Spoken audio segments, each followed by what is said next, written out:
আলহামদুলিল্লাহ, যাবতীয় প্রশংসা একমাত্র মহান আল্লাহ তাআলার জন্য। যে আল্লাহ সুবহানাহু ওয়া তাআলা আমাদেরকে প্রতিটি শুক্রবারের ন্যায় আজকেও মসজিদে আসার বসার আমাকে কিছু বলার তৌফিক দান করলেন, এজন্য বলি আলহামদুলিল্লাহ। দরুদ ও শান্তির ধারা বর্ষিত হোক আমাদের প্রিয় নবী জনাবে মুহাম্মদ রাসূলুল্লাহ, সকলে বলে সাল্লাল্লাহু আলাইহি ওয়াসাল্লাম। প্রিয় মুসলিম ভাই ও বোনেরা, আজকে আমার আলোচনার বিষয়বস্তু হচ্ছে আমরা নামাজ পড়ি তবুও গুনাহ হয় কেন, আর গুনাহ হওয়ার কারণটা কি, আমি এ সম্পর্কে আলোচনা করব ইনশাআল্লাহ। আমরা আল্লাহ তাআলার কোরআনুল কারীম বিশ্বাস করি, সে অনুযায়ী মানার চেষ্টা করি, পালন করার জন্য চেষ্টা করি, নিজেও করি, আরেকজনকে বলি এভাবে ইবাদত করতে হবে, এভাবে ইবাদত করলে আমরা আল্লাহকে রাজি খুশি করাইতে পারবো, আমরা এ সম্পর্কে ভালোই জানি। কিন্তু আমরা সালাত আদায় করি, হজ করি, যাকাত দেই, কালেমাও পড়ছি, আমরা পাক্কা মুসলমান।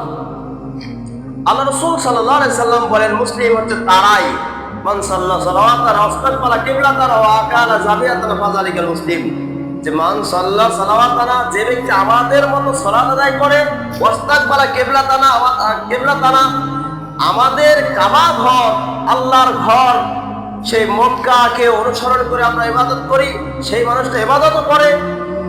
ওয়াকালা যাবিয়াতানা, আর আমরা যেই পশুকে বিসমিল্লাহ বলে জবাই করি, এইভাবে জবাই করে আমরা ভক্ষণ করি, খাই, ফাযালিকাল মুসলিম, তারাই তো মুসলমান। তবে আমরা সব কিছুই আল্লাহর দেওয়া পদ্ধতিতে করি, তারপরও আমাদের পাপ হয় কি জন্য? আর হুজুরেরা প্রতি শুক্রবারে পাপের কথা বলে কি জন্য? পাপ তো হওয়ার কথা না, আমরা তো ইবাদত করি। আমরা এই হাদিসটাও জানি যে এই শুক্রবারে সালাত আদায় করলে সামনের শুক্রবার পর্যন্ত আমাদের যত সগীরা গুনাহ হয় সবগুলো মাফ হয়ে যায়। তো এইভাবে যদি আমাদের মাফ হয়ে যায়, তাহলে পাপ হয় কি জন্য? পাপটা হওয়ার কারণটা কি? আল্লাহ তাআলা বলেন, ইন্নাস সালাতা তানহা আনিল ফাহশাই ওয়াল মুনকার, নিশ্চয় সালাত অশ্লীল ও অসৎ কাজ থেকে, খারাপ কাজ থেকে, পাপের কাজ থেকে বিরত রাখে। তো এই আয়াত থেকে আমরা যেটা প্রমাণ পাই যে নামাজ পড়লে যদি আমাদের অশ্লীল ও অসৎ কাজ, বেহায়া কাজ, যত খারাপি কাজ আছে, গুন্ডামি, ভণ্ডামি, মানে যত রকমের অশ্লীলতা কাজ আছে, সবগুলোতে আমাদেরকে বিরত রাখে। তাহলে আমাদের পাপটা হয় কেন? পাপটা আমাদের হয় কি জন্য? এটা আমাদেরকে অবশ্যই জানতে হবে যে আল্লাহ তাআলা কোরআনুল কারীমে আয়াত দিয়েছেন, কিন্তু আল্লাহ তাআলা তো কোরআনের আয়াত দিয়েছেন সত্য, এটা তো অস্বীকার করার কোনো স্তরে থাকে না। আল্লাহ তাআলা যে সমস্ত আয়াতগুলো দিয়েছেন, ৬,২৩৬টা আয়াত আল্লাহ তাআলা কোরআনুল কারীমে লিপিবদ্ধ করে দিয়েছেন। তো এই কোরআনের আয়াত পুরোটাই কিন্তু ওকাজে, মানে এইটা এমনিতেই আয়াতটা দিয়েছে এরকম তো না। প্রত্যেকটা আয়াতের পিছনে একটা না একটা ঘটনা আছে, একটা না একটা বর্ণনা আছে।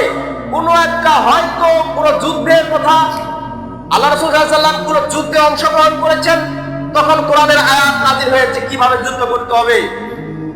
কখনো আবার এমন প্রশ্নের সম্মুখীন হয়েছেন, ধরে নেন যে আল্লাহ রাসূল সাল্লাল্লাহু আলাইহি ওয়াসাল্লাম মিরাজের রাতে ঊর্ধ্বগমনে আল্লাহর সাথে সাক্ষাৎ করতে গেলেন, সেখানে আল্লাহ রাসূলের যে সিদরাতুল মুনতাহা, সেখানে কি দেখলো, সেখানে কতজন ফেরেশতা সালাত আদায় করলো, তারা ওইখানে কিভাবে আদায় করতে সালাত, ওইখানে দরজা জানালা ছিল কিনা।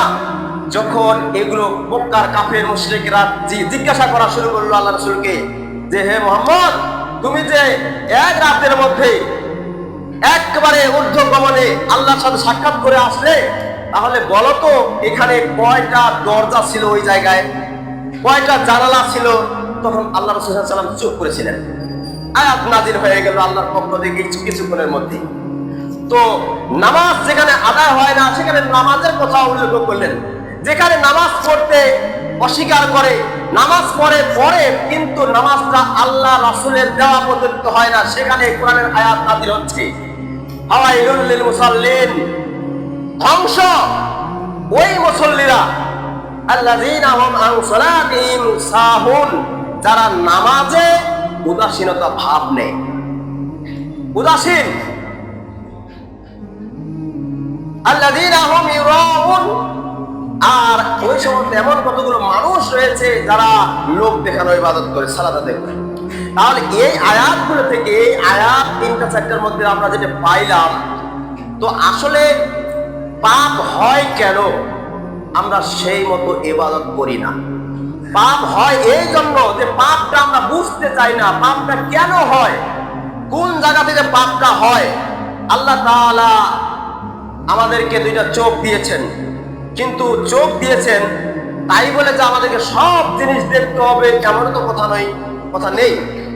আল্লাহ তাআলা চোখ দিয়েছেন, আল্লাহ তাআলা দেখার জন্য দিয়েছেন, কিন্তু এমনও কথা বলেছেন যে এই জায়গাগুলো, এই যে জায়গা বা এই মসজিদ, এই মানুষ, এদিকে তাকাও, এদিকে তাকাও, একটা সীমাবদ্ধতা করে দিয়েছেন, মানে চোখের পাওয়ার দিয়েছেন। তাই বলে যে আমরা যে কোনো জায়গায় যে কোনো একটা খারাপ কাজও দেখছি, একটা বেহায়া কাজও দেখছি, একটা অশ্লীল কাজও দেখছি, অশ্লীল মোবাইলে ভিডিও দেখছি, এটা তো আল্লাহ রাব্বুল আলামিন বলেন নাই, এটা তো আল্লাহ রাসূল সাল্লাল্লাহু আলাইহি ওয়াসাল্লাম বলেন নাই, তবুও আমরা দেখছি।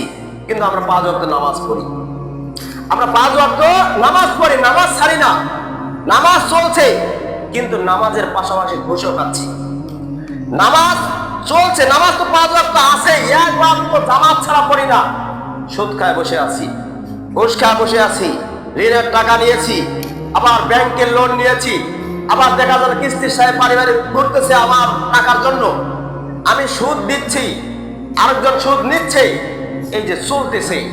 আজকে একটা ডাঙ্গাপাড়া বাড়িতে গেছি, তো এক মহিলা আমাকে বলছে কি যে যেই লোকের বাড়িতে আসছেন এই লোকটা চিনেন, এই মহিলাটা একেবারে অনেক টাকা মানুষের কাছে সুদের উপর বসায় দিচ্ছে, আর ওই যে বাড়িঘর করছে শুধু সুদের উপর দিয়ে। আমি বলি যে ব্যাপারটা কি, ও সুদ খাইছে, আপনি কি দেখছেন?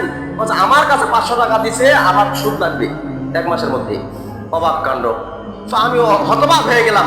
কিন্তু ওই মহিলা আবার নামাজও পড়ে, নামাজ পড়ে, 5 ওয়াক্ত নামাজ পড়ে, ফজরের নামাজ পড়ে বলে জেগে বসছে। আর এই সময় আমরা গেছি, ওই সময় বলতেছে ও তোমাদের কথা শুনলাম তো তাই আসলাম। সম্মানিত উপস্থিতি, দেখেন কত বড় নিচে নামছে। ও 5 ওয়াক্ত নামাজ পড়ে, চায় নামাজে বসে এরা কান্নাকাটি করছে, কিন্তু এদিক সুদের টাকা বসায় দিচ্ছে, সুদের টাকা উঠে খায়, সুদের টাকাতে বাড়িঘর করছে। তাহলে পাপ হয় না? পাপ আল্লাহ রাসূল সাল্লাল্লাহু আলাইহি ওয়াসাল্লাম বলেছেন যে আহাল্লাল্লাহু বায়া ওয়া হারামার রিবা, যে তোমাদেরকে ব্যবসা হালাল করে দেওয়া হলো আর সুদকে হারাম করে দেওয়া হলো। এখন ব্যবসা যখন করতে যাচ্ছি, ব্যবসাতে হারাম ঢোকাচ্ছি, মাপে কম দিচ্ছি, হয়তো একটা জিনিস আমরা কিনছি 50 টাকা, বলছে 5-12 টাকা কিনে আনছি, এই যে মিথ্যা কথা। কিন্তু ওইটা হালাল হবে যদি বলে আমি 50 টাকা কিনে আনছি, ভাই আপনার 5-12 টাকা দিতে হবে, তাহলে আমি মালটা দেবো, আর না হলে আমি মালটা দেবো না। যদি এই কথা বলে মানুষের কাছে নেয়, তাহলে এটা হালাল হবে। আর যদি বলে 50 টাকার জায়গায় সে বলে আমি 5-12 টাকা কিনে আনছি, আমার 60 টাকা লাগবে, যদি এই কথা বলে, তাহলে এই 5 টাকার জন্য তার হারামটা ঢুকে গেল ব্যবসার মধ্যে। সম্মানিত উপস্থিতি, ব্যবসার মধ্যেই হালাল নেই, হারাম। এখন সুদ ও হারামার রিবা, সুদকে আল্লাহ তাআলা হারাম করে দিয়েছেন। এখন 5 ওয়াক্ত নামাজ জামাতের সহিত পড়তেছেন, জায়নামাজ বিছায় ফজরের সময় নামাজ পড়ছেন, তাহাজ্জুদ পড়ছেন, আর এদিকে সুদের টাকা বসায় দিয়েছেন। আপনার ইবাদত হবে না? কি ইবাদত হবে নাকি পাপ হবে? আপনারাই বলেন। এটা তো পাপ হবে, কারণ এটা একটা আল্লাহর কাজ, আল্লাহর বিধানকে সীমা লঙ্ঘন করে চলে গেল। এখন আল্লাহ তাআলা বলছেন আকিমুস সালাত, সালাত কায়েম করো, সালাত পড়ো, সালাত আদায় করো। এখন আমরা কয়জনে আসছি সালাত আদায় করতে? তো আমরা কয়জনে আসছি? এখন আমরাও আসছি, আমরাও কতজন আসছি যে সালাত আদায় ঠিকমতো করি না, 5 ওয়াক্ত আমরা আসতে পারি না। সম্মানিত উপস্থিতি, যদি এই মসজিদের মধ্যে যদি বলা হয় 5 ওয়াক্ত যে নামাজ পড়বে তাকে পুরস্কার দেওয়া হবে, যেমন ভাবে আমাদের আমরুল ভাই সুন্দরভাবে একটা পুরস্কারের ব্যবস্থা করছে, আজকে হয়তো আপনাদের মাধ্যমে পুরস্কার বিতরণী হবে এই মসজিদেই, হয়তো নামাজের শেষে। তো বাচ্চাদেরকে বলা হয়েছিল, বাচ্চাদেরকে, বয়স্ক মানুষদেরকে বলা হয় নাই, তো বাচ্চাদেরকে বলা হয়েছিল যে যদি 5 ওয়াক্ত ফজরের নামাজ সবাই জামাতের সহিত পড়তে পারে, যে ফার্স্ট সেকেন্ড থার্ড হবে তাদেরকে পুরস্কার দেওয়া হবে। এই কথা আমাদের আমিরুল ভাই বলছে। তো দেখা গেল অনেক বাচ্চা নামাজি হয়ে গেছে। তো এই বাচ্চাগুলো যে নামাজি হয়েছে, এইগুলো শুধু মুখে মানে এক কথা কি নামাজে আসতে হবে, আমাদেরকে পুরস্কারটা নিতে হবে, এদেরকে আমরা উৎসাহিত করছি। এটা কি উৎসাহিত করা।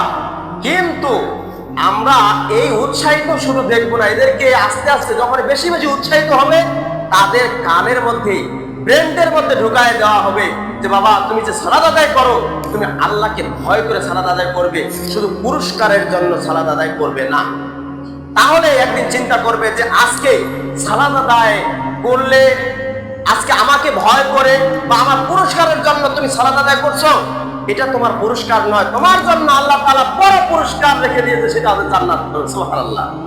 এইটা বুঝাই দিতে হবে, ব্রেনের মধ্যে জেনের মধ্যে ঢুকাই দিতে হবে বাচ্চাদেরকে।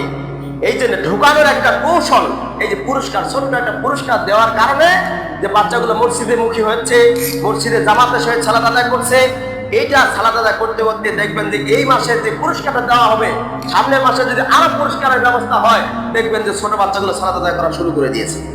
তবে ছোট বাচ্চাগুলো সালাত আদায় করবে, এরা তো ভালো মন্দ নামাজের আকাম হুকুম আহকাম কিছু বুঝে না। অতএব আমাদেরকে বুঝাই দিতে হবে, অতএব আমাদেরকে চেষ্টা করতে হবে যে বাচ্চাগুলো যেভাবে সালাত আদায় করতেছে, ওরা উদাসীনতা ভাব, এক কথা নামাজে দাঁড়াইলে ওর পায়ে ও খিঁচে দিচ্ছে, ও দেখা গেল নামাজের সাথে দাঁড়াইলে ওকে আবার ধাক্কা দিচ্ছে, তো বাচ্চা অনেক ইয়া হবে। এটা আল্লাহ তাআলা হিসাব নেবেন না, কারণ এটা তো অবুঝ, এই বাচ্চাগুলো তো বুঝে না। যদি বুঝতো তাহলে ইবাদতের মধ্যে এরকম খামখেয়ালি করতো না। অতএব আমরা খালি উৎসাহিত করছি তাদেরকে আমরা উৎসাহিত করছি। আর আমাদেরকে উৎসাহিত বেশি হতে হবে এই জন্য যে আমাদেরকে মনে প্রাণে ইবাদতটা করতে হবে।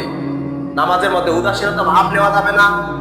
পড়বো, কিছুক্ষণ পরে পড়লাম, আসতেছি, ফজরের নামাজ শুরু হয়ে গেছে, তারপরে আসে ওযু করা শুরু করছি, উঠছি করে জামাত শেষ হয়ে গেল, নামাজ পড়লাম না, যাওয়ার সময় চেষ্টা করলাম, এটা করা যাবে না। এক কথা আমাদেরকে ভালো মতো মনে প্রাণে বিশ্বাস করে আল্লাহর কোরআন বুঝে নামাজ পড়লে আমাদের কি হবে, হিসাবটা কেমন হতে পারে, আমরা কি পুরস্কার পাবো, আল্লাহ তাআলা আমাদেরকে কি পুরস্কার জন্য ওয়াদা করেছেন, এইগুলো আমাদেরকে জানতে হবে, বুঝতে হবে। না জানলে জেনে নিতে হবে, আর যারা জানে না তাদেরকে জানিয়ে দিতে হবে। আমাদের কথা হচ্ছে এইটা। তো আমরা যদি এইভাবে ইবাদত করি, মনে প্রাণে বিশ্বাস করে ইবাদত করি, আর হারাম কাজগুলোকে বাদ দেই, তাহলে আমাদের পাপ হবে না। শুধু ইবাদতে যেটা সওয়াব পাবো, এটা আল্লাহ তাআলা লিপিবদ্ধ করবেন ফেরেশতাদের মাধ্যমে। তো আমরা যদি পাপ করি, এক কথা আমরা পাপের কাজ করি, হারাম টাকায় ব্যবসা করি, হারামে থাকি, হারাম খাই, গুল বিড়ি সিগারেট ছাড়ি নাই, নামাজ এক ওয়াক্ত বাদ দেই নাই, তাহলে তো ভালো করলেন খারাপ করলেন, নামাজও পড়লেন পাপও করলেন, পাপ আর নামাজ সমান হয়ে গেল, শুধু মাঝখানে আপনার সময়টা ব্যয় হয়ে গেল। এটা তো করা যাবে না। এক কথায় আমাদেরকে ইবাদত করতে গেলে প্রথমে আমাদেরকে মনে প্রাণে আল্লাহর প্রতি ঈমান আনতে হবে যে আল্লাহ এক, কুল হুয়াল্লাহু আহাদ, আল্লাহ এক, আল্লাহ ছাড়া কোনো মাবুদ নেই, আল্লাহ ছাড়া কোনো মাবুদ নেই, লা ইলাহা ইল্লাল্লাহ, আল্লাহ ছাড়া কোনো মাবুদ নেই, মুহাম্মদ রাসূলুল্লাহ, মুহাম্মদ সাল্লাল্লাহু আলাইহি ওয়াসাল্লাম আল্লাহর বান্দা ও রাসূল, এটা আমাদেরকে বিশ্বাস করে নিতে হবে। ঈমানটা আগে অন্তরের মধ্যে ঢুকায় নিয়ে আসতে হবে। শুধু আসলাম আর নামাজ পড়লাম চলে গেলাম, হালাল হারাম বুঝলাম না, আমাদের পাপ তো অবশ্যই হবে। তো আমাদের পাপ হয় কি জন্য? নামাজ পড়ি, নামাজটা হয়, কিন্তু নামাজটার পরে যে সমস্ত কাজগুলো নিষেধ করা হয়েছে, আল্লাহ তাআলা নিষেধ করে দিয়েছেন, আল্লাহ তাআলা হারাম করে দিয়েছেন, রাসূল নিষেধ করে দিয়েছেন, সেইগুলো যদি আমরা পালন করি তাহলে তো হবে না। আল্লাহ রাব্বুল আলামিন বলেন, ওয়া মা আতাকুমুর রাসূল ফাখুযুহু ফাখুযুহু, মানে কি এখানে বলছে আল্লাহ তাআলা, ওয়া মা আতাকুমুর রাসূল, তোমাদেরকে রাসূল যা দেন তা তোমরা, ওয়া মা আতাকুমুর রাসূল ফাখুযুহু ওয়া মা নাহাকুম আনহু ফান্তাহু, যে আল্লাহ রাসূল সাল্লাল্লাহু আলাইহি ওয়াসাল্লাম তোমাদেরকে যা আদেশ দেন তা তোমরা গ্রহণ করো, আর যা থেকে নিষেধ করেন তা তোমরা বর্জন করো। আল্লাহ তাআলার কি ঠেকা বলছে এই আয়াতে বলা? এটা আল্লাহ তাআলার কি ঠেকা বলছে এই আয়াতে দেওয়া?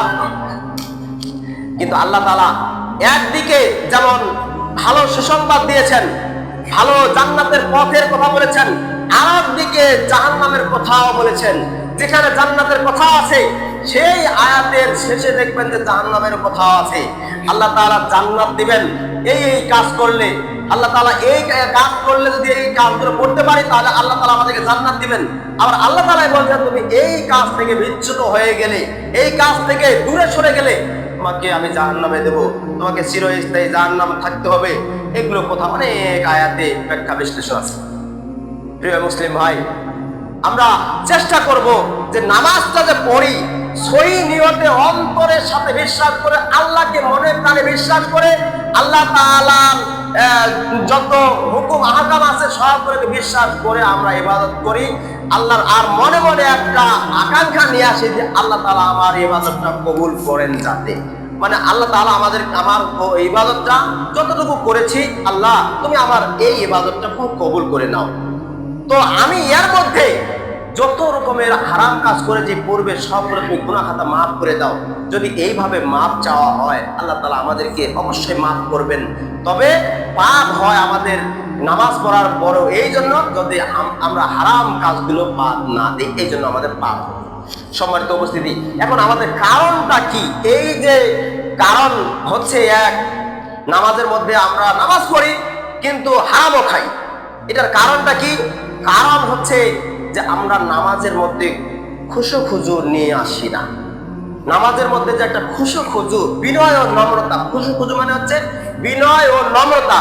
নামাজটা কিভাবে পড়তে হবে, নামাজে আমি দাঁড়াইছি, নামাজে দাঁড়ানোর সময় আমাকে কি বলে দাঁড়াইতে হবে, আমার অন্তরটা কোথায় থাকবে, আপনাকে খুশু যত যেভাবে খুশু নিয়ে আসতে হয়।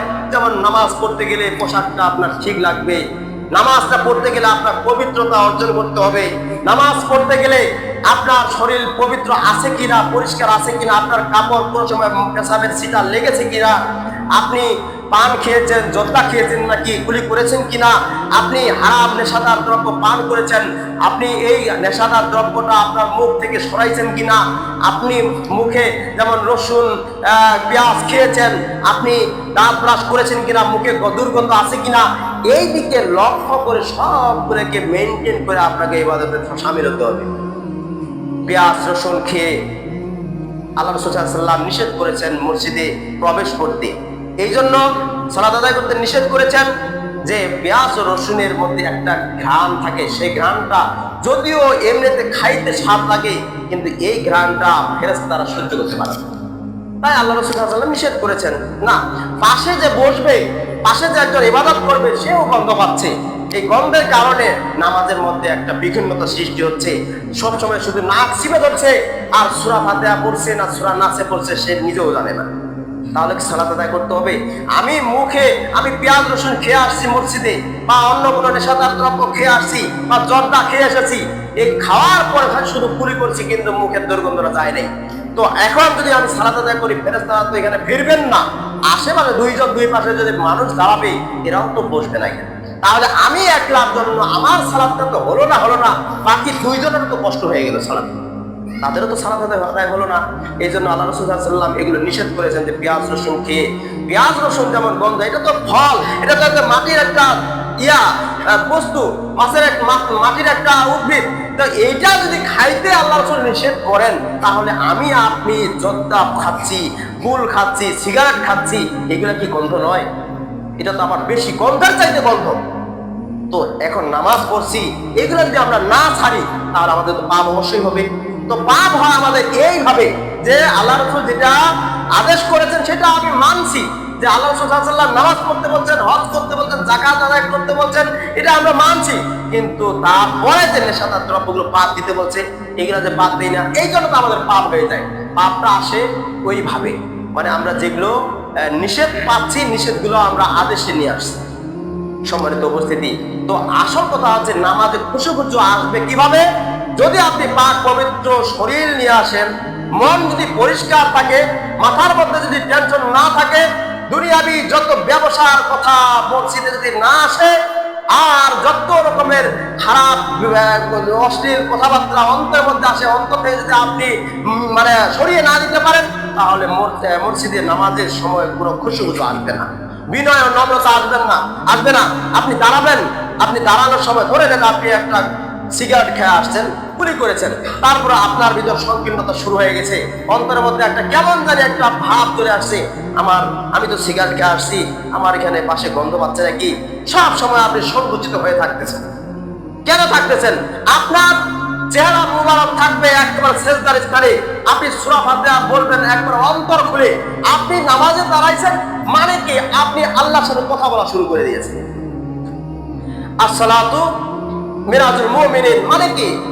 মিরাজ, এক কথায় সালাতের মধ্যে যখন মানুষ দাঁড়ায় তখন এই মুমিনগুলো কি একবার মিরাজ, উপর আসমানে, মানে আল্লাহর সাথে কথা বলছে। তো আমি আপনি নামাজে দাঁড়াচ্ছি, নামাজে দাঁড়ায় যত রকমের কত কথা, বাইরের কথা, ভিতরের কথা, বাড়ির কথা, ব্যবসার কথা, কত টাকা লাভ হয়েছে, লস হয়েছে, কোন ব্যবসা কোন জায়গায় ক্ষতি হলো, এইগুলো চিন্তা ভাবনা নিয়ে আসলে আর নামাজে দাঁড়াইলে আপনার সূরা ফাতিহা খেয়াল থাকবে, অন্তরের মধ্যে খুশু আসবে না, আপনার নামাজ বাতিল হয়ে যাচ্ছে। তাহলে সময়টা এখানে ব্যয় হচ্ছে। খালি মসজিদে আসলেন আর গেলেন, কিন্তু ঠিক মতো অন্তরের মধ্যে সালাতটা নিয়ে আসলেন না, তাহলে আপনার সালাত আদায় হয়ে গেল না। এটা হচ্ছে আমাদের খুশুর অভাব, তাই আমাদের পাপ কাজটা বেশি হচ্ছে। পাপটা আমরা ছাড়তে পারি না, কারণ খুশু বিনয় ও নম্রতা অন্তরের মধ্যে অবশ্যই আমাদেরকে নিয়ে আসতে হবে, তাহলে আমাদের পাপটা কমে আসবে। আর যদি আমরা অন্তরের মধ্যে বিনয়তা নিয়ে আসতে পারি, খুশু অন্তরের মধ্যে না নিয়ে আসতে পারি, তাহলে আমাদের পাপ তো অবশ্যই হবে, পাপটা তো ছাড়বে না। তো পাপ করলাম যেমন, সওয়াবও করলাম তেমন। পাপ আর সওয়াব সমান হয়ে গেল, আর সমান হলে মানে পড়া আর না পড়া দুইটাই, নামাজ পড়লেও যা, না পড়লেও তা। সম্মানিত উপস্থিতি, শুধু মাঝখানে আমাদের সময়টা ব্যয় হয়ে যাচ্ছে, এই সময়টারও জবাব দিতে হবে। আপনার সওয়াব আর নেকি দুইটাই সমান হয়ে যাচ্ছে, কিন্তু মাঝখানে আপনি সময়টা ব্যয় করলেন, এই সময়টা আপনি কোথায় পেলেন? এই সময়টা কে দিল? আল্লাহ তাআলা কাল কিয়ামতের ময়দানে বলবেন যে তোমাকে আমি সেই ছোটবেলা থেকে 7 বছর, 7 থেকে শুরু করে একেবারে 70 বছর পর্যন্ত সময় দিলাম, এই কিয়ামত পর্যন্ত আমি মানুষকে সময় দিয়েছি, এই সময়ের মধ্যে তুমি কি করেছো? তোমার যৌবনকাল কিভাবে কাটাইছো? তোমার বয়সটা তুমি কিভাবে কাটালে? এই যে প্রশ্ন করবে, প্রশ্নের উপর প্রশ্ন, প্রশ্নের জবাব যতক্ষণ পর্যন্ত আমরা দিতে পারবো না, ততক্ষণ পর্যন্ত এক পা আপনি সামনে সরাবেন, আগাবেন, এরকম ক্ষমতা কারো থাকবে না। সম্মানিত উপস্থিতি, তো আমরা চিন্তা ভাবনা করে ইবাদত করব, যেই চিন্তা ভাবনা করলে আল্লাহকে রাজি খুশি করা যায়, আল্লাহ তাআলার সাথে কথা বলা যায়, সেই কথাগুলো আমরা বলবো। এই জন্য আমি মাঝে মধ্যে বলি যে আল্লাহর একটা মোবাইল নম্বর আছে, আপনারা মোবাইল নম্বরটা গ্রহণ করেন, মনে প্রাণে গ্রহণ করেন। এই মোবাইল নম্বরটা আপনি স্মরণ রাখেন যে আল্লাহ তাআলা কি মোবাইল নম্বরটা দিয়েছে। এই মোবাইল নম্বরটা আছে 24434। আপনি এই নাম্বারটা সংগ্রহ করে নেন। এখন আপনি বলবেন যে এটা আমার কোন নাম্বার? এটা তো হচ্ছে বাংলাদেশের নাম্বার না ভারতের নাম্বার? এটা বাংলাদেশের, ভারতের নয়। 24434 আমি কেন বললাম 24434? যদি এই নাম্বারটা আপনি সংগ্রহ করতে পারেন, অন্তরের মধ্যে গাঁথে নিতে পারেন, তাহলে আপনার এই কালো শান্তি, পরকালে শান্তি আপনাকে আল্লাহ তাআলা প্রথম যখন জবাব দিতে হবে, প্রথমে যেটা জবাব দেওয়া আউয়াল মা ইউহাসাব বিল আবদু ইয়াউমাল কিয়ামাতের সালাত। গত সপ্তাহে আমাদের একজন হুজুর আসে এই হাদিসটাই বলেছিল যে কিয়ামতের দিন সর্বপ্রথম মানুষকে যেই সম্পর্কে যেই কথাটা বলতে হবে, উত্তর দিতে হবে, জবাব দিতে হবে, সেইটাই হচ্ছে নামাজ। নামাজ ছাড়া, এই সালাত ছাড়া আপনার আর কোনো হিসাব কিতাব আগে হবে না। আগে সালাত করেছেন তো 24434 আমি কেন বললাম? 2 হচ্ছে কোনটা? যে ফজরের 2 রাকাত সালাত, ফজরের 2 রাকাত সালাত, এটা আপনি আদায় করেন, ফরজটা আদায় করেন। আপনি সুন্নত না পড়ে আল্লাহ একটা বিধান মানেন। ফরজ হচ্ছে এটা আবশ্যিক, কম্পালসারি, মানে এটা আপনাকে আদায় করতেই হবে। আপনি যদি এটা আদায় না করেন তাহলে আল্লাহকে আপনি অস্বীকার করলেন, আল্লাহর আয়াতকে বাদ দিলেন, আল্লাহর একটা বিধানকে আপনি লঙ্ঘন করে চলে গেলেন। অতএব 2 যেটা বলা হয়, এই 2 মানে হচ্ছে ফজরের 2 রাকাত ফরজ সালাত আদায় করেন। সুন্নত না পড়লে ওটা যদি কোনো কারণে আপনি বাদ দেন তাতে কোনো সমস্যা নেই, কিন্তু পড়তে হবে, এটা ঠিক। আল্লাহ রাসূলের হাদিস, হয়তো কোনো কারণে আপনি সময় দিতে পারছেন না, অন্তপক্ষে ফরজ সালাত 2 রাকাত ফজরে পড়ে নেন, আপনি ফরজ সালাত আদায় করেন। এটা হচ্ছে 2। 4 হচ্ছে কোনটা? জোহরের 4 রাকাত ফরজ, আপনি ফরজগুলো পড়েন, জোহরের 4 রাকাত ফরজ আপনি পড়ে নেন। এটা যদি পড়েন তাহলে ফরজটা আদায় হয়ে গেল। অন্তপক্ষে আল্লাহকে ভয় করলেন, আল্লাহর পর ঈমান আনলেন, আল্লাহকে বিশ্বাস করে আপনি 4 রাকাত সালাত আদায় করলেন, মানে এটা হচ্ছে ভোর। আসরের সময় ওটা ভোর, মানে কি ওখানে 4 রাকাত ফরজ আপনি সালাত আদায় করে নেন। 4 রাকাত সালাত আদায় করলে আপনার অন্তর পরিষ্কার হয়ে গেল। কেমন?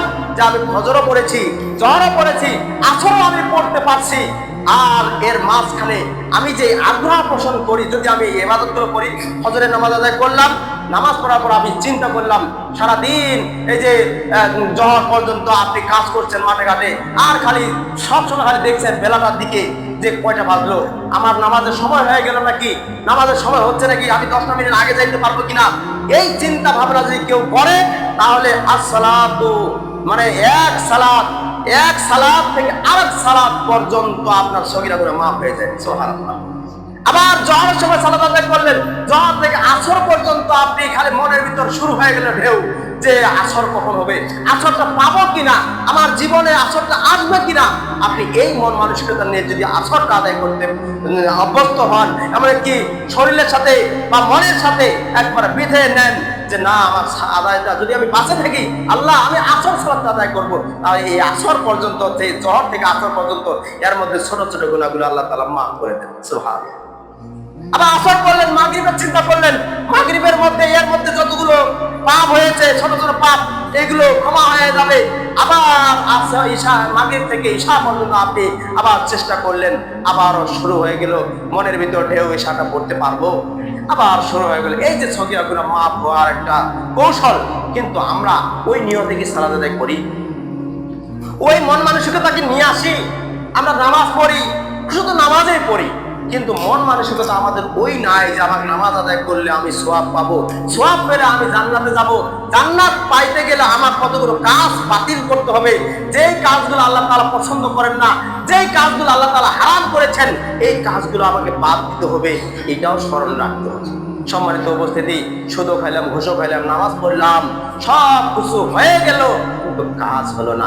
আপনার পাপও যেমন, লাভও তেমন। পাপ হয়েছে যেমন, সওয়াব হয়েছে তেমন। পাপ আর সওয়াব দুইটা সমান হলে এখানে কি আছে?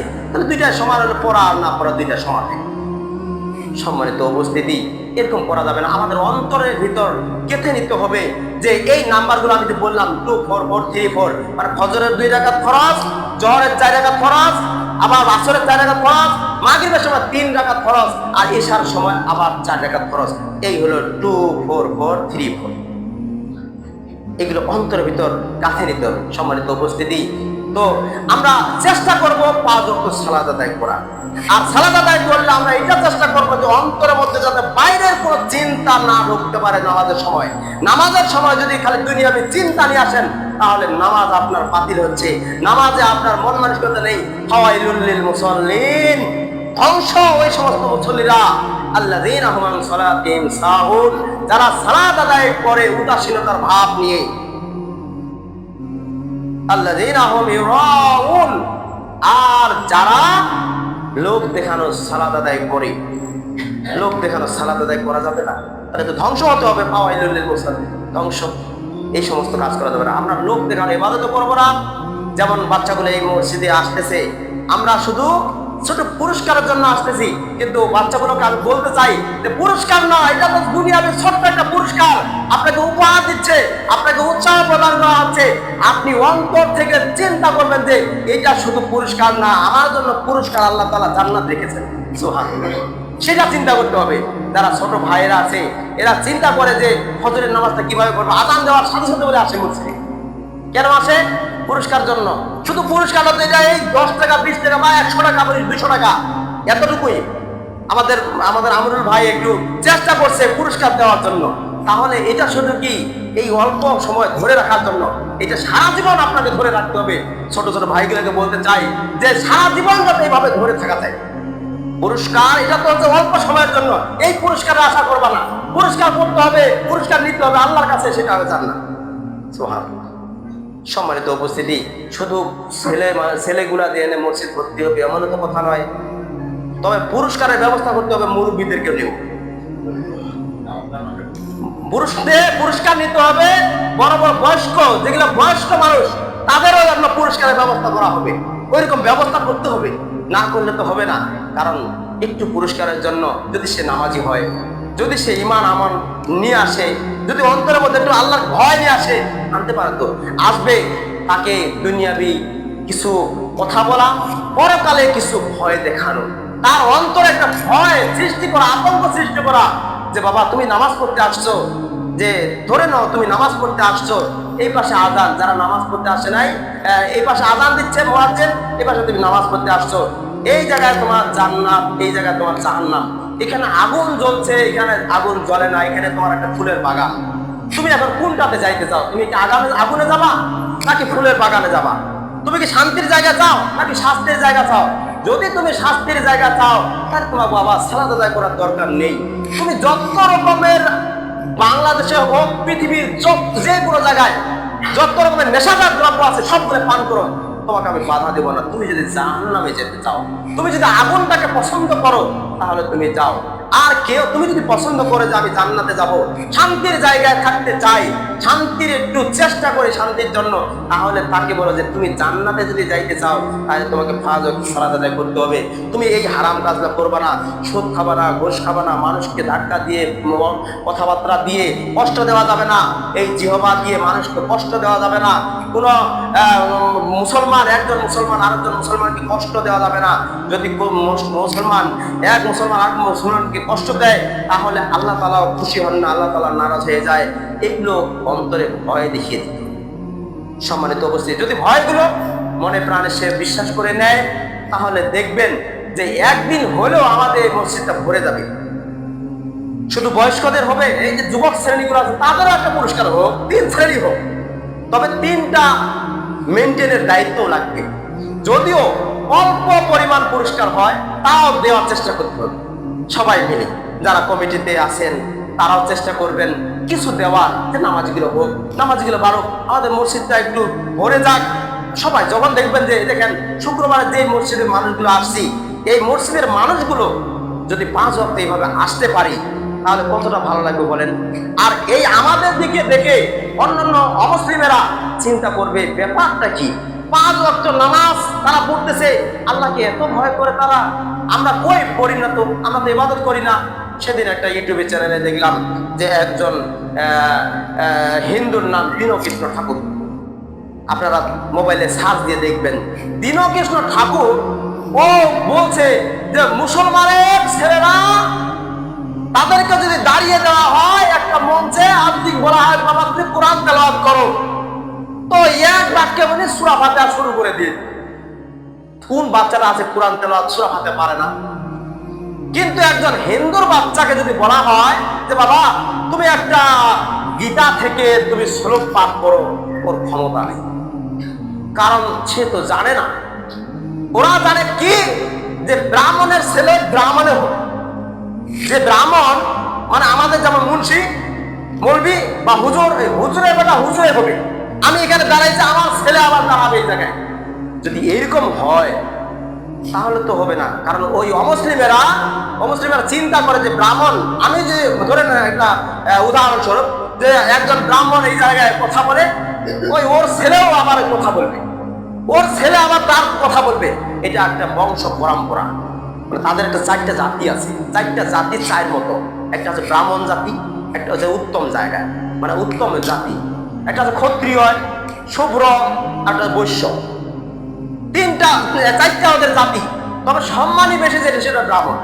ব্রাহ্মণ সবাই হতে পারে না, তারা যত কিছুই জানো, কোরআন পড়তে পড়তে শেষ করে দেও, ভগবত গীতা পড়ে শেষ করে দেও, ব্রাহ্মণ হতে পারবে না। কিন্তু একজন মুসলমানের বাচ্চা যদি বলে যে এই জায়গায় আমি আছি, পরে আরেকজন উঠে দাঁড়াবে, আমি মারা যাব, আরেকজন পরিবার থেকে আসে দাঁড়াবে। যেমন আমার হুজুর ছিল এখানে, উনি ছিল আরব বংশের, আরব পরিবারের, কিন্তু উনি চলে গেছেন। উনি কি বলছেন যে আমার পরে আমার ছেলে আসে দাঁড়াবে? উনি কি বলছেন কোনোদিন বলেন নেই। কিন্তু আল্লাহ তাআলা আমাকে কবুল করেছেন, এখানে নিয়ে আসছেন। আবার আমি চলে যাব বা আমাকে 2 দিন পরে আমাকে এখান থেকে বাদ দিবেন, দেখবেন যে আরেকজন চলে আসবে। তবে কোনো সময় সমাজ কি বন্ধ থাকবে না। কিন্তু ওদের ব্রাহ্মণ মানে অমুসলিমদের ব্রাহ্মণ যদি একবার খালি খেপে গেছে, আর যদি খালি বিয়ের সময় হয়ে গেছে, তাহলে বিয়ে যদি খালি একটু কেটাবেটা হয়েছে, টাকা পয়সা নিয়ে তো, বা একটু পূজা নিয়ে উল্টাপাল্টা হয়েছে, বা দুধ দিতে বা ফল দিতে সমস্যা হয়েছে, বা কবুতর দিতে সমস্যা হয়েছে, ওর পূজায় পড়াবো না, চলে যাবে। কিন্তু আমাদের মুসলমান জাতি এমন একটা শান্তির জাতি, এমন একটা পরিষ্কার জাতি যে একজন হুজুর পড়ায় নাই, আরেকজন হুজুর তো আছে। হুজুরে গোটা বাংলাদেশ শুধু খালি হুজুরে দেব। আজকে আমি রাস্তায় দাঁড়া আছি, দেখতেছি বাপের বাপ পাঞ্জাবিওয়ালা টুপিওয়ালা আর বেতাল পঞ্চগড়ের দিকে, কিন্তু একটা হিন্দু দেখলাম না যে ও দৌড়ে বেড়াচ্ছে, দৌড়ে যাচ্ছে মোটর সাইকেল নিয়ে নাই, কিন্তু সবাই খালি টুপি আর পাঞ্জাবি, টুপি আর পাঞ্জাবি। এখন বলা যায় না ওগুলোর মধ্যে আবার কেউ হিন্দু টুপি পরছে নাকি, আমি এটা জানি না। তবে কথা আছে খালি মুসলমান, খালি টুপিওয়ালা পাঞ্জাবিওয়ালা দাড়িওয়ালা যাচ্ছে। তো কেন যাচ্ছে? তো আমাদের বাংলাদেশটা হুজুরের দেশ, আমাদের 90% শুধু খালি মুসলমান, কিন্তু আলেমও অনেক। তো এক আলেম চলে গেছে, তার দিকে আরো আলেম আসবে, এক আলেম ওয়াজ করলেন, তার দিকে আরো আলেম আসবে, এক আলেম এখানে বিয়ে পড়ানোর আরেকটা আলেম বিয়ে পড়াবে। যেমন এই সমাজের আমি একটু দায়িত্বে আছি, তো আমি যে জায়গায় দায়িত্বে আছি, আমি কোনো সময় আসি না, কাজিয়ে না মানে বিয়ে পড়া চলে যায়, কিন্তু কাজটা তো আমার, কিন্তু আমার কাজটা আরেকজনের চালাই দিয়ে চলে গেল। তো আমি কি এখানে বাধা দেবো? হ্যাঁ, একটু বাধা থাকবে, হয়তো সমাজের মানুষ বলতে পারে যে আমাদের হুজুর আছে, হুজুর বিয়ে পড়াবে, এটা একটা নিয়ম, নিয়ম, এক কথা ডিসিপ্লিন থাকতে হবে, নিয়ম শৃঙ্খলা আমাদের থাকতে হবে। নিয়ম শৃঙ্খলা যেই পরিবারে, যেই প্রতিষ্ঠানে, যেই জায়গায় আপনার নিয়ম শৃঙ্খলা আছে, সেই জায়গায় নিয়ম অনুযায়ী চলছে। আর বেনিয়ম যদি চলে, তাহলে দেখবেন যে আস্তে আস্তে আস্তে আস্তে উল্টাপাল্টা হয়ে গেছে। দেখবেন যে শেষে ইসলাম ইসলাম শুধু মুখে থাকবে, অন্তরে ইসলাম থাকবে না। সম্মানিত উপস্থিতি, তো আমাদের অন্তরগুলোকে ঠিক রাখতে হবে। আমরা মুসলমান জাতি, পীরের জাতি, আমরা থাকবো উঁচু মাথায়, উঁচু ওই স্থানে। আমরা ওই ব্রাহ্মণ জাতি নই, ব্রাহ্মণের বংশধরের না, আমরা হচ্ছি মুসলমান জাতি। ইসলামের মধ্যে ঢুকেছি, তবে ইসলামের মধ্যে ঢুকলেই খালি হবে না, আমাদেরকে মুমিন হতে হবে। ইন্নাল মুসলিমিন ওয়াল মুসলিমাত ওয়াল মুমিনিন ওয়াল মুমিনাত, এখানে দুইটা কথা। ইন্নাল মুসলিমিন ওয়াল মুসলিমাত, একজন মুসলমান পুরুষ, একজন মুসলমান নারী। আবার আল্লাহ তাআলা বলছেন ইন্নাল মুমিনিনা ওয়াল মুমিনাত, এখানে একজন মুমিন নারী এবং একজন মুমিন পুরুষ। আর এখানে দুইটা জায়গা, দুইটা শাখা হলো, একটা হচ্ছে মুসলমান আর একটা হচ্ছে মুমিন। এখন মুমিন আর মুসলমানের মধ্যে পার্থক্য দেখেন, মুমিন কারা আর মুসলমান কারা?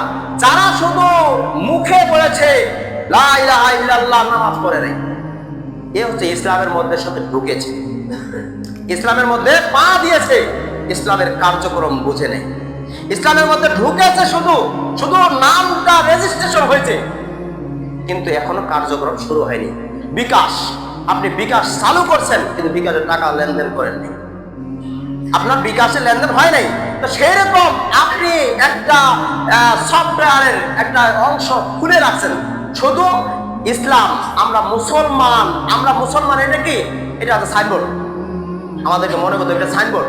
এই মুসলমান মানে ইসলামের মধ্যে ঢুকছি, খালি লা ইলাহা ইল্লাল্লাহ পাঠ করছি, মুহাম্মদ রাসূলুল্লাহ পাঠ করছি, কিন্তু কাজ যে আছে এই কাজগুলো করিনি। যতক্ষণ পর্যন্ত কাজগুলো করতে পারবো না, ততক্ষণ পর্যন্ত আমরা মুমিন হতে পারবো না। আল্লাহ রাব্বুল আলামিন যা আদেশ করেছেন সেগুলো আমরা মেনে যদি চলতে পারি, যা নিষেধ করেছেন সেগুলো যদি আমরা বর্জন করতে পারি, আর যা আমাদেরকে ইবাদত করতে বলেছেন এগুলো যদি পালন করতে পারি, তাহলে আমরা মুমিন হতে পারবো। আর যদি এগুলো না করি, নামাজ পড়ি, রোজা রাখি না, রোজার সময় গ্যাস, হজ করিবার যাই সেলফি তুলে ব্যস্ত, হজ করিবার যাচ্ছি, হজ করতে জানে এই যে আমাদের মসজিদের নববী, এই যে আমাদের খুঁটিটা, এখানে আল্লাহ রাসূল পাথর নিক্ষেপ করেছেন, এখানে খুব সুন্দর জায়গা, এটা খুব আমার মনে প্রাণে ঢুকে গেল, আমার খুব ভালো লাগলো, এই জায়গাটাতে আরো আগামী বছর যাতে আসতে পারি। আমি একটা সেলফি তুললাম, ভাইয়ারা আপনারা দেখেন আমার সেলফিটা কেমন হয়েছে, আপনারা একটা লাইক কমেন্ট শেয়ার করে দিবেন। আপনার লাইক কমেন্ট শেয়ার হয়ে গেল, আপনার এইটাই হয়ে গেল, কিন্তু আপনার হজ হলো না। আপনি হজ করতে গেছেন, টাকা আছে, আপনি হজ করলেন, সেলফিটা তুললেন কেন? আপনি জমজমের পানি খান, খায় নিয়ে আসেন, এটাতে বাধা নেই, এটাতে আমার সেলফি তোলার দরকার আছে। কতগুলো মানুষ কোরবানির গোশত কি গরু কিনে না, কেনার পরে এই যে শুরু হলো, আমি একটা এবারে 1,00,000 টাকার গরু কিনেছি, কুরবানি করব, আমার যাতে কুরবানিটা কবুল হয়, আপনারা লাইক কমেন্ট শেয়ারে জানাবেন। বাবা, তোমার কুরবানি একবার কবুল হয়ে গেছে। হ্যাঁ, তুমি সেলফি তুলে মানুষকে দেখানোর জন্য ওই যে খাওয়াই লড়লেন বসালেন, ধ্বংস ওই সমস্ত নামাজিরা। যেমনই ভাবে একজন কোরবানি করা ব্যক্তি, তার কোরবানি কবুল হয় না যদি সে মানুষকে দেখানোর জন্য কোরবানি করে, মা নাম ফাটানোর জন্য কোরবানি করে, বড় একটা কোরবানি করেছি, যদি ওইটা কোরবানি না হয়, তাহলে আপনি আমি সালাত আদায় করছি মানুষকে দেখানো, আপনার কি সালাত আদায় হবে? আমার সালাত আদায় হবে? হবে না। তবে সালাত আদায় করতে গেলে একবার পরিষ্কার মন নিয়ে, খালেস মন নিয়ে, আখলিস দীনাকা ইয়াকফিকাল আমালুল কলিল, আপনি অল্প আমল করেন, অল্প আমলে নাজাতের জন্য আপনার যথেষ্ট হয়ে যাবে। হাদিসটা পড়ে আছে, মানে আপনি অল্প আমল করেন, তবে অল্প আমল করেন, ঈমান ও আমলের সাথে আপনি আমল করেন, ঈমান নিয়ে মনে করে বিশ্বাস করে আপনি আমল করেন, তাহলে আপনার আমলটা হবে। আর যদি অন্তরে আপনার খারাপ, তাহলে ইবাদত করে কি আর নাম ফাটাই কি? সম্মানিত উপস্থিতি, তো যেগুলো বিষয় আলোচনা করতে চাইছি, আলোচনার বিষয় অন্যদিকে চলে গেছে। তো আগামী সপ্তাহে ইনশাআল্লাহ এই বিষয়টা আরো 5টা বিষয় রয়েছে, এর মধ্যে আমি চেষ্টা করবো এই নামাজ বিষয়ে আলোচনা করা। আল্লাহ তাআলা তৌফিক দান করুন, আমিন। সকলেই দোয়া করবেন আমি যাতে পাশে থাকি, আগামী সপ্তাহে এই সম্পর্কে আলোচনা করতে পারি ইনশাআল্লাহ। ওয়া মা তৌফিক ইল্লা বিল্লাহ।